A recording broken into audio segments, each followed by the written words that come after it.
संबंधावरील खूप महत्त्वाचा प्रश्न पाहणार आहोत. बघा, प्रत्येक स्पर्धा परीक्षेत यावरती एक तरी प्रश्न हमखास पाहायला मिळतो. चला तर बघा मग प्रश्न काय आहे.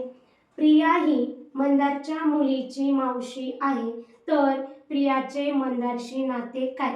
प्रिया ही मंदारची कोण आहे हे आपल्याला काढायचं आहे. बघा, त्यासाठी अगोदर लक्षात काय ठेवायचं, स्त्री. बघा, आपल्या प्रश्नांमध्ये एखादी स्त्री असेल, मुलगी वगैरे स्त्री असेल, तर तिथं नेहमी गोलमध्ये दाखवायचं. त्यांना काय करायचं, स्त्रियांना मुलींना गोल दाखवायचा. त्यानंतर पुरुष असेल किंवा मुलगा असेल तर चौरस दाखवायचा किंवा चौकोन दाखवायचा. त्यानंतर बघा, पती पत्नी, पती पत्नींचं कधी जमत नाही, त्यामुळे लक्षात ठेवायचं गुणाकाराचं चिन्ह, अपोजिट. पतीसाठी चौरस आणि पत्नीसाठी गोल आणि मध्ये त्यांच्या क्रॉस दाखवायचं, गुणाकाराचं चिन्ह, म्हणजे पती पत्नीचं नातं दाखवण्यासाठी. त्यानंतर भाऊ बहीण, बहीण भाऊ यांच्यासाठी काय एकच दाम्पत्याचे मुलं असतात, म्हणून बहीण भावासाठी बरोबरचं चिन्ह दाखवायचं, जे एका टोकाला भाऊ बहीण किंवा बहीण भाऊ. त्यानंतर बघा, खाली बाण दिला तर नंतरची पिढी. खाली बाण असेल तर खाली आपल्याला जर खालची पिढी दाखवायची असेल, म्हणजे मुलगा मुलीचा मुलगा वगैरे असं दाखवायचं असेल तर खाली बाण दाखवायचा. त्यानंतर बघा काय, वरती बाण कशासाठी दाखवायचा, वरची पिढी दाखवण्यासाठी, म्हणजे अगोदरची पिढी, जसं की आजी आजोबा पणजोबा, ही पिढी दाखवण्यासाठी वरती बाण दाखवायचा. या 5 गोष्टी आपल्याला लक्षात ठेवायच्या. बघा, स्त्रियांसाठी गोल, पुरुषांसाठी चौरस, त्यासाठी पती पत्नीसाठी क्रॉस, बहीण भाऊ बरोबरचं चिन्ह, खालची पिढी खाली बाण, वरची पिढी वरती बाण.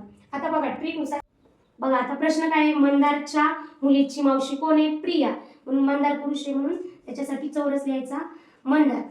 आणि आता मंदारची मुलगी, बघा मंदारची मुलगी म्हणजेच खाली पिढी आली, इथं दाखवायची त्याची मुलगी, इथं मुलगी. आणि मुलीची मावशी कोण आहे, प्रिया, मुलीची मावशी कोण आहे, प्रिया. मग आता काय करायचं, ही मुलगी आणि हे तिचे वडील आणि वडिलांची पत्नी, इथं पत्नी दाखवायचं.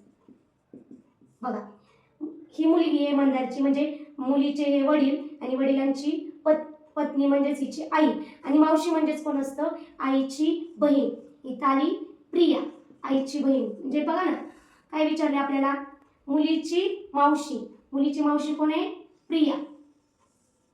बघा, प्रिया ही मंदारच्या मुलीची मावशी आहे, म्हणजे मंदार तिचे वडील आणि मंदारची पत्नी म्हणजे तिची आई आणि आईची बहीण म्हणजे मावशी.